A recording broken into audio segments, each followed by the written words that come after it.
Hi, I'm Jerry James Stone. In today's video, I'm gonna make a delicious cabbage enchilada. Now, what does that mean? Well, I'm gonna use cabbage leaves as the tortillas for the enchiladas, and I'm gonna use Yellowbird hot sauce to make this really simple, delicious, and easy enchilada sauce. This stuff is amazing. You should really check it out. The thing that I like about using hot sauce for the enchilada sauce is that enchilada sauce usually takes a lot of ingredients. It's not hard, but you might not have those on hand. The thing about using hot sauce for the enchilada sauce is it just takes 5 ingredients total and boom, you have a tasty, delicious enchilada sauce using things you probably have in your pantry. So let's get to making it. So the first thing that we're gonna do is we're gonna saute some mirepoix in olive oil. Now mirepoix is just a flavor base made from vegetables. It's 2 parts onion, 1 part carrot, and 1 part celery. It's a really common combination that's used to flavor soup bases, and we're gonna use that just to kind of get our enchilada stuffing started. So what I'm looking for here with the mirepoix is I just want the onions to start to sweat a little bit, so you'll kind of see the wetness kind of mix in with the oil a little bit. So I'm looking for those onions to sweat and soften, and the carrots to soften just a little bit, and then I'm gonna work in my other ingredients.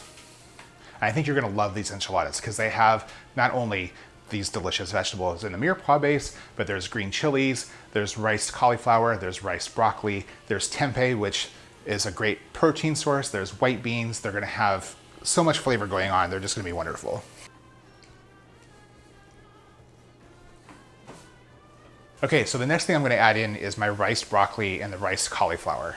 This is one of my favorite things to use as both like a taco filling and enchilada filling.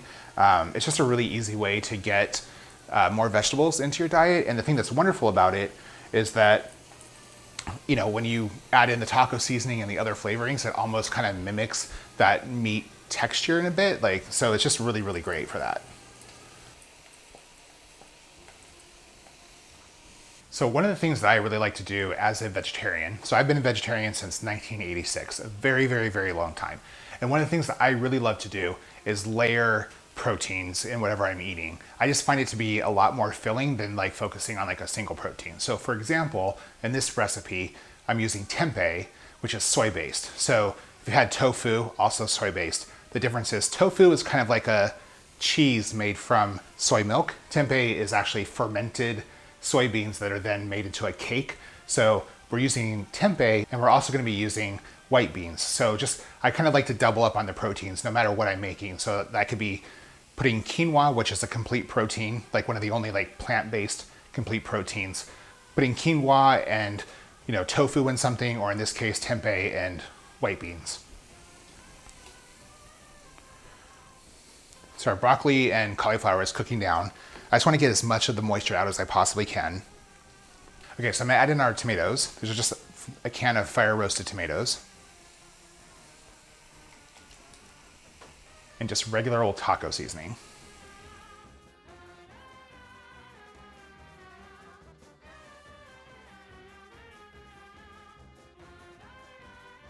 Okay, so I've added in my seasoning. Now I'm gonna add in the tempeh and the green chilies. So add in our tempeh. Add in green chilies. I'm just gonna mix that all together. Okay, so I've added in the tempeh, I've added in my green chilies. One thing to note, the taco seasoning that I'm using is salted, but if yours isn't, you might have to adjust the seasoning for that. So just keep that in mind. The next thing I'm gonna add in, I'm just gonna fold in some white beans. Okay, so I'm gonna add in our cheese. Just let that melt over the top. Don't worry, we're gonna put more cheese on top of the enchiladas too, because you can never have enough. Unless you're vegan, then you probably can't have enough. Okay, so now it's time to make our tortillas. So the thing about this is we're gonna be using cabbage. So the first thing that we have to do is we have to quickly blanch the cabbage leaves so that way they will like bend and fold and we can wrap the stuffing in them. If we don't do that, they're just gonna break. So that's next. Okay, so the first thing we're gonna do to get the cabbage leaves off, we're actually gonna core our cabbage. Just take it, and cut the core out. There we go. That'll make it easier to remove the leaves without tearing them, because if the cabbage is really, really fresh, they can be difficult to remove. And we don't want to cut the cabbage in half because we want to have as much of the whole leaf as we possibly can.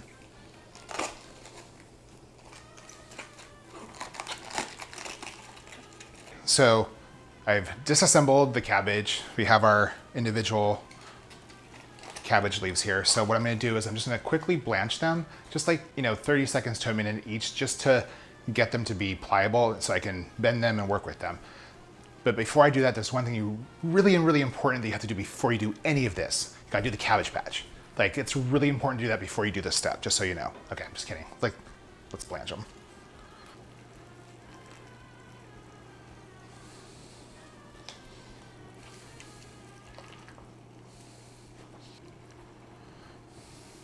This one's probably,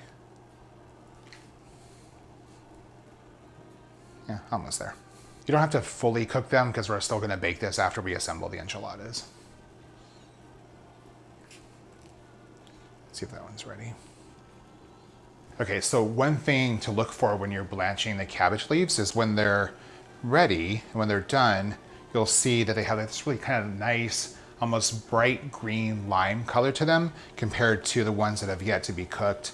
They're a little pale. So they, just like everything, like asparagus, broccoli, it all kind of brightens up when you boil it. Same thing with cabbage. We're almost ready.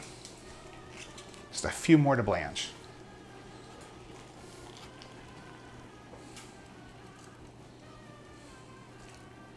Okay, so we made the filling and we've blanched our cabbage leaves. Now we're gonna make a delicious enchilada sauce using the Yellowbird hot sauce, the jalapeno condiment sauce. It's super tasty. This is a really simple enchilada sauce. Let's get to making it.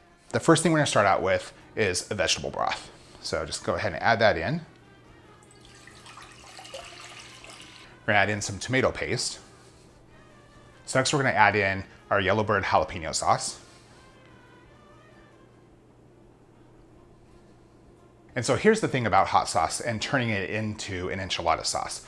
Hot sauce, the thing that I love about it is spicy. It has that vinegar, which gives it a really nice acidity and a tang, but you don't want as much of that in an enchilada sauce like you do in a hot sauce. So we're actually gonna add some sugar to this, just enough to like kind of slow the roll on the vinegar flavor and kind of balance it out and make it more of an enchilada sauce than a hot sauce. Okay, so now we're gonna add in our sugar.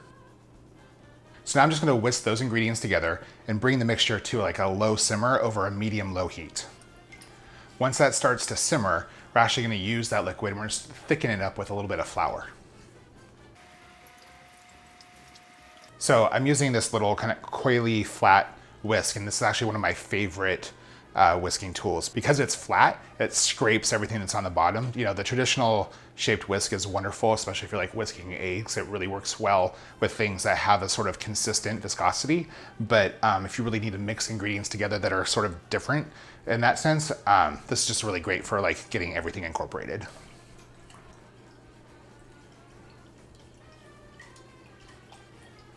Okay, so we're gonna thicken our sauce with a little bit of flour. Now, the thing that's really important when you're actually thickening sauce is you wanna take the flour and slowly add some of the broth or whatever it is that you're thickening to that flour and kind of create a paste and work that until it's just equally consistent. Then take that paste and add it to the thing that you're thickening. If you drop the flour into the liquid, that's where you get all the like clumps. So this will actually help you avoid that. So I'm just gonna add a little bit at first and just mix that together. Add a little bit more. Now you can still get some clumps with this method, but it's really easy to whisk them out. It won't be as many.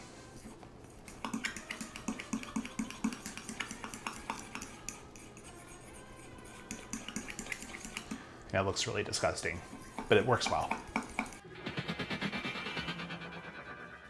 Okay, so the sauce is at a low simmer, so we're gonna start to work in the flour mixture.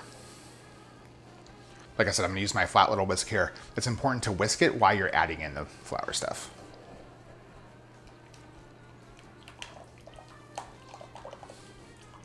So fully whisk it and make sure it's all incorporated.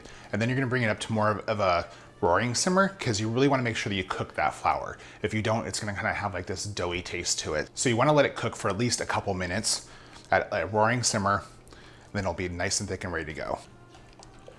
It smells so good. Okay, so it's starting to simmer now. You can kind of tell from like the way that the bubbles are kind of roaring that there's now a little bit more viscosity to this mixture because of the flour. So we're gonna let it cook for just a couple minutes just to cook that flour so it doesn't have any sort of doughy taste to it. And then, you know what? That's it. Boom, we have enchilada sauce. It smells so good. Okay, so we have our stuffing, we have our blanched cabbage leaves. We're just gonna go ahead and start rolling those up. So just take a couple scoops of the stuffing, put them in the leaf. You just want to fold the leaves over and then just roll it right up. Them up. And you have this cabbage roll. And just rinse and repeat. And do the cabbage patch one more time. But yeah, just rinse and repeat. You want to put like a nice layer of sauce covering the bottom of the pan before you put in the first roll. So I just did that just so you know. And some stuffing. Nice cheesy layer right there. Fold over cabbage leaves. It's like it has wings. Roll it up. Place it in there.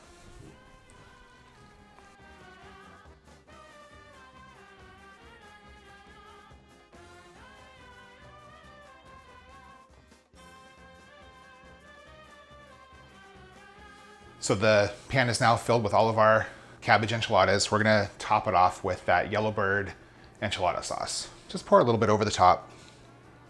It's cooked cabbages, so they're not gonna really dry out, unlike a tortilla where you really have to, like if you're making a traditional enchilada, you wanna dip that tortilla completely in the enchilada sauce and then roll it up with the filling because it'll tend to dry out as it's being baked. That's not the case with cabbages because they're mostly water. Then after this, we're just gonna add in a little bit of cheese on top and throw it in the oven. Okay, so go ahead and add the cheese. I'm just using a blend, like it's just the Mexican blend that you get at the store. You can kind of use cheddar, straight up cheddar, whatever you want.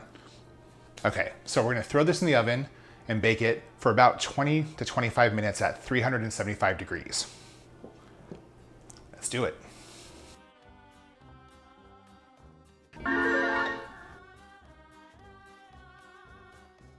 Okay, so we've let the enchiladas bake, pulled them out of the oven. Now I'm just gonna top them off with some sour cream because you can never have enough sour cream if you ask me. Now we're just gonna top it off with some chopped up cilantro. A little bit more right there. Now it's ready to serve. So we baked the cabbage enchiladas for about 25 minutes at 375 degrees. And now all the cheese is melted and the sauce is bubbling and I cannot wait to dive into these. Oh my God, you guys, you have to try that enchilada sauce. It's wonderful. It's super easy to make with the Yellowbird hot sauce. Please give it a try. Also, check out the sriracha. I'm a big fan. I'm gonna go dive into this and I'll see you guys next time. If you like to cook like I do, I release new videos every single week. Also, hey, if you like this video, give me a thumbs up. And if there's something that you want to see, then leave a comment below. I'll see you guys next time.